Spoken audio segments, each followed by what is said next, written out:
they're young people.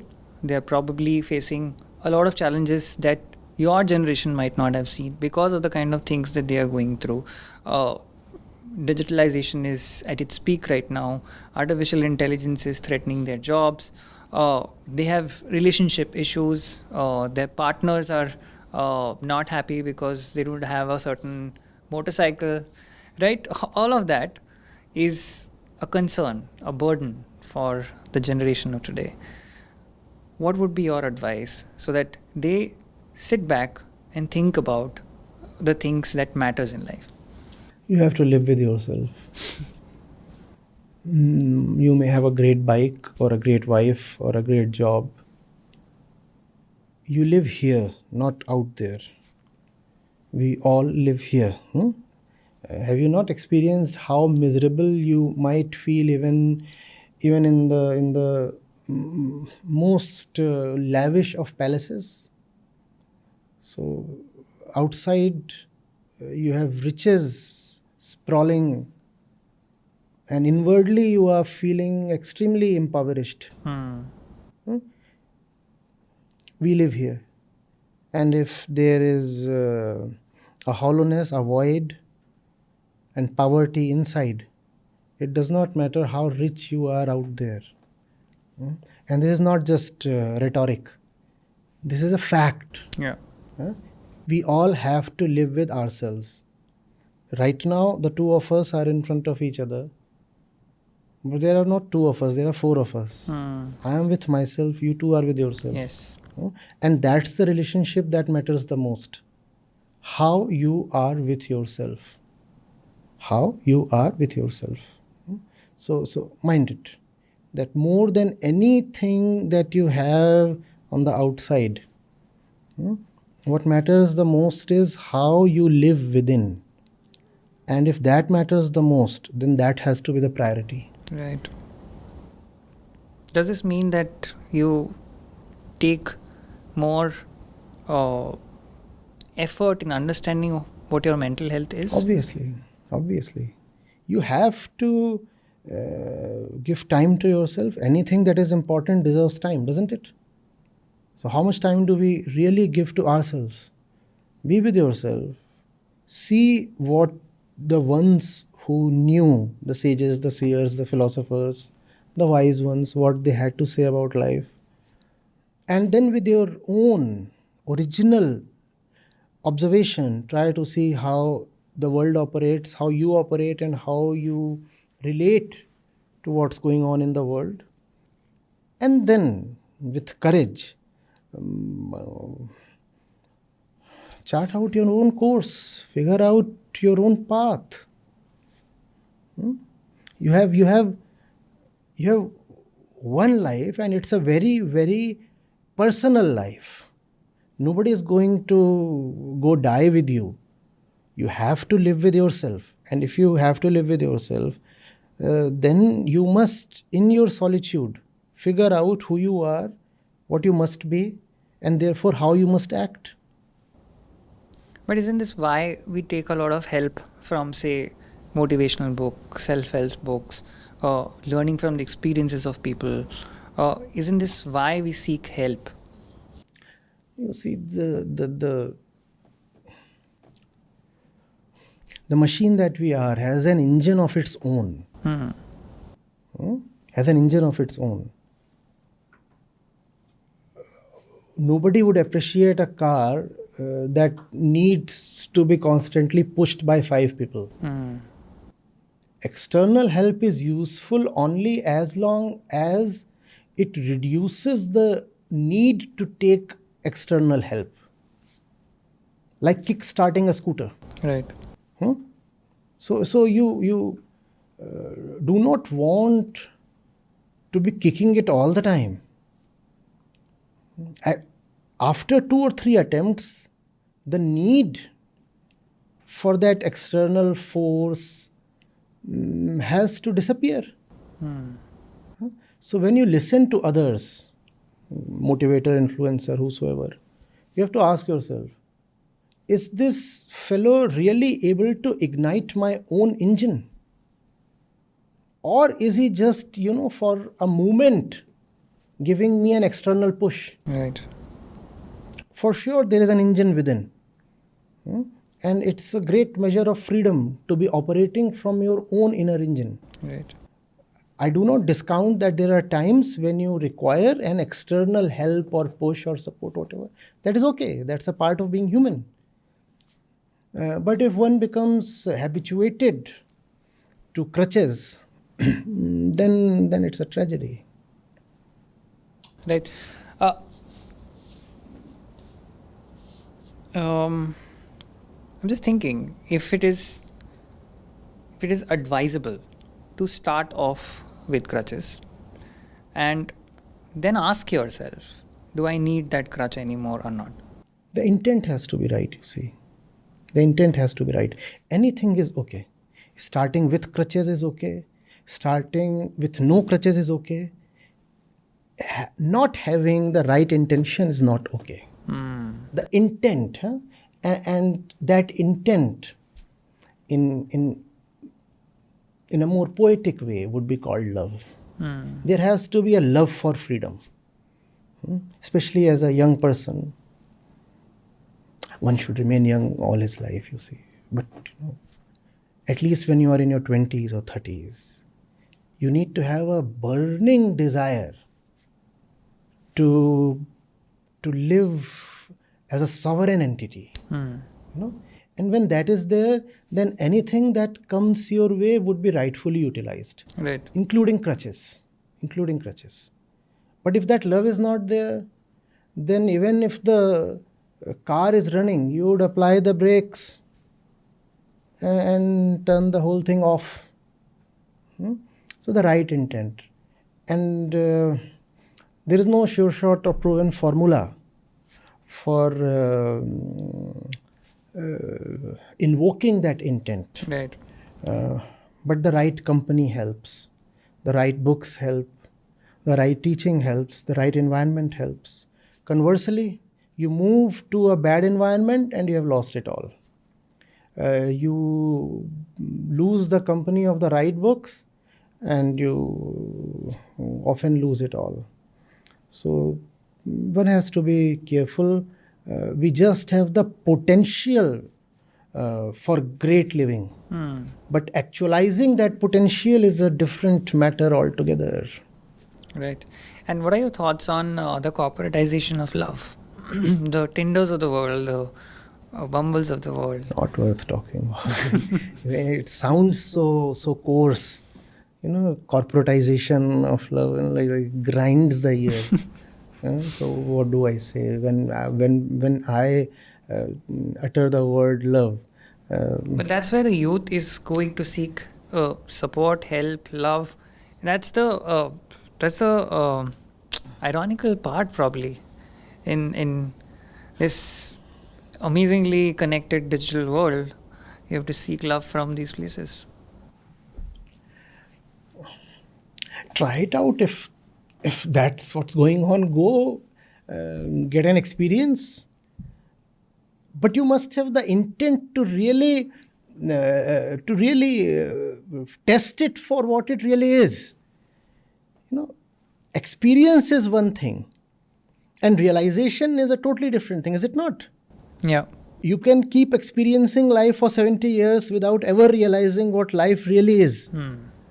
On the other hand,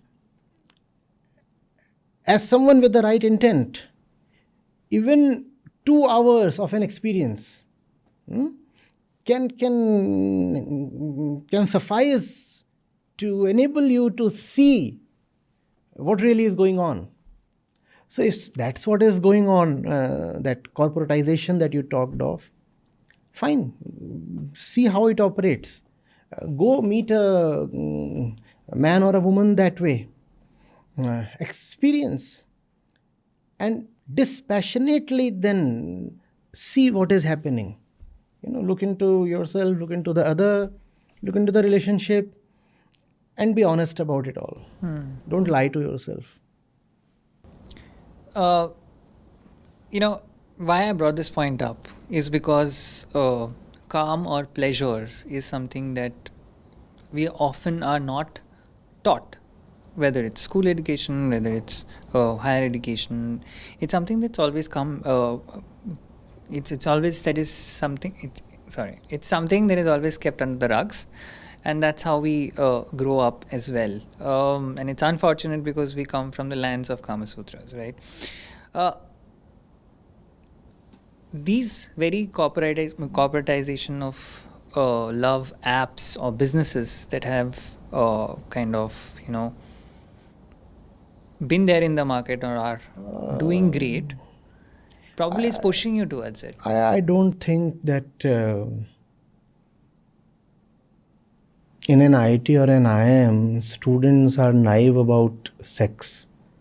In fact, there was just so much of porn available in the campus. Right. Who does not know what pleasure or calm or sex is? Huh? There were entire folders. No, but is it the right way of going about it?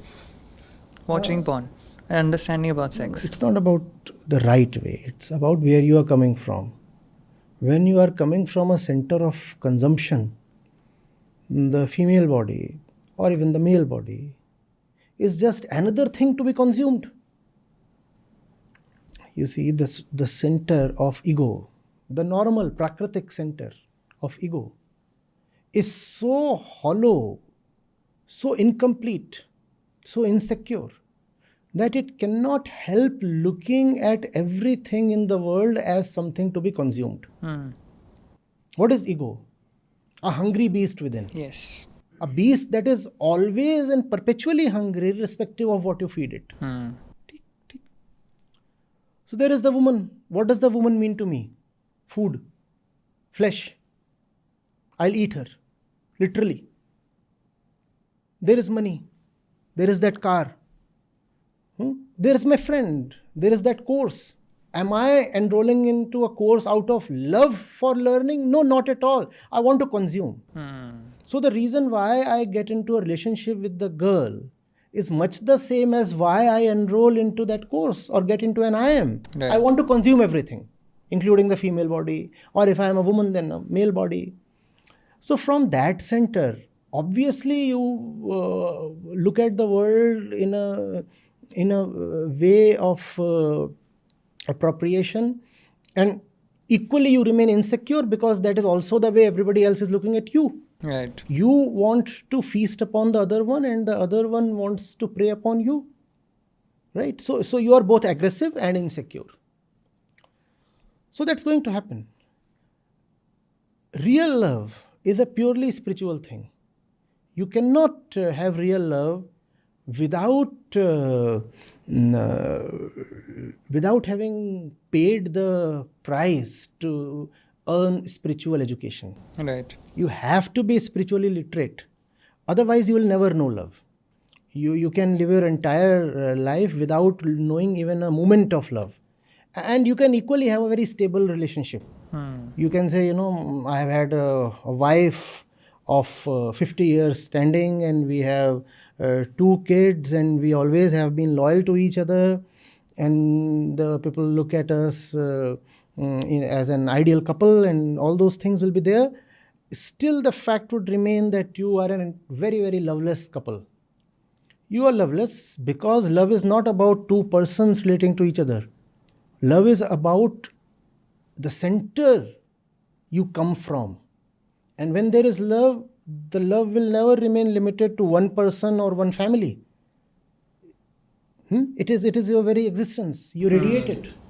You will be loving towards the dog on the street. You will be loving towards unknown people. Yeah. You will be loving towards people who do not matter to you, or even people who have harmed you or wronged you. So, love is not something natural. That's a gross fallacy. We think that love is something that can come to you just as you grow a beard, in a natural way with age. Men get a beard, women get a breast, and then they fall in love with each other. That's not how it happens. That's not how it can ever happen. And if one does not have a spiritual center, one can be at most lustful. Nothing beyond that. One can be politely lustful. One can be a lusty gentleman. All that is possible. But one can never be loving. Love is a different planet altogether. You have to be there and you have to pay the price. Devoid of a spiritual context, love is not at all possible. Let me just very plainly put it. I know it would be not just disappointing, but actively offensive to many people, but that's the way it is. All right. Then what is discipline? Discipline, in the real sense, means challenging your own patterns. Challenging your own patterns. Related to the word disciple. Who is a disciple? Someone who follows. Yeah. Who is to be followed? Someone who is worthy of being followed. The truth is to be followed. Freedom is to be followed. So if you are a disciple with discipline, then you challenge your own patterns, which are your bondages, because freedom beckons. So you say, I'm not going to tolerate my bondages. I'll do everything to challenge my own inner structures. That's discipline. Discipline is not about obedience. Yeah. Discipline is not about obeying commandments from outside. Discipline is, first of all, realizing who you are, what is it that you have fallen in love with, what really calls you, and therefore what is it within that you must conquer. Correct. That's discipline. Correct.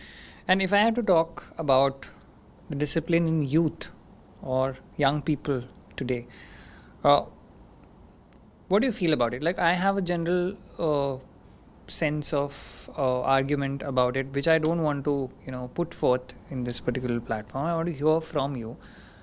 Do you think this particular generation or the generation coming have the right things in place to be disciplined? No. If you are not coming from the right center, I'll always go back to that. It starts getting boring. But no point. Correct. No. If you are not coming from the right center, you can either be obedient or disobedient. But you can never be disciplined. So you will have obedient youngsters and you will have disobedient youngsters, but never disciplined ones. To be disciplined is a very different thing. Discipline and love go together, and only love can induce discipline in you. Right. Obedience can come from fear. Yeah. Disobedience can come from a sense of reprisal or indifference or whatever. Lack of fear, lack of incentive, lack of greed, all that can lead to disobedience. But discipline, that's a beautiful word.